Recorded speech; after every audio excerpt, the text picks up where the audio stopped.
Rumah 5 bilik tidur, 4 bilik air, 2 teres. Agak-agak macam mana rupa dia? Assalamualaikum, bertemu lagi kita. Saya Zudi. Okey, hari ni saya di site baru yang mana terletak di Jenteram. Untuk pengetahuan tuan-puan, rumah ni bakal didirikan dan sekarang ni dalam proses pembinaan. Dan buat masa ni kami sedang dalam progres untuk buat footing untuk rumah ni. Dan kalau tuan-puan nak tengok lebih lanjut, jom saya bawa.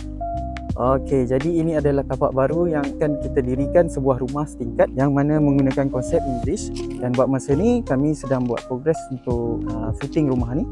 Dan seperti yang tuan-puan tengok, ini adalah keluasan rumah ni yang mana memanjang sampai ke hujung sana, sampai ke rumah kongsi. Yang mana keluasan untuk rumah ni adalah 1731 kaki persegi, yang mana sangat luas, mempunyai 5 bilik tidur, 4 bilik air, 2 teres, serta 1 ruang dapur kering, ruang dapur basah, laundry dan 1 ruang keluarga yang sangat besar. Memang lengkap. Jadi ini adalah footing yang telah di set up oleh tukang.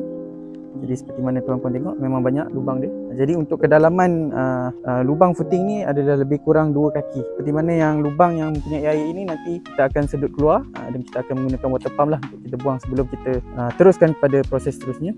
Jadi seperti mana tuan-puan tengok yang ada di depan saya ni, ini adalah kita punya beam untuk footing nanti, yang mana kita akan set up di kawasan yang ditetapkan. Dan di belakang sini adalah kotak besi untuk footing. Dan besi yang digunakan adalah besi Y12.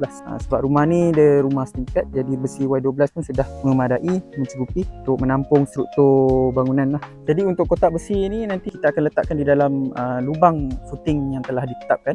Jadi lubang footing ni saiz ni ada lebih kurang sama. Jadi ini adalah setup dia lah. Jadi kalau tuan-puan nak tengok progres untuk rumah ni akan datang, jangan lupa saksikan video seterusnya. Dan agak-agak berapa kos untuk rumah ni? Cuba komen kat bawah. Dan jangan lupa macam biasa, nak bina rumah Roger je APC, jangan lupa like, follow dan share APC. Bye.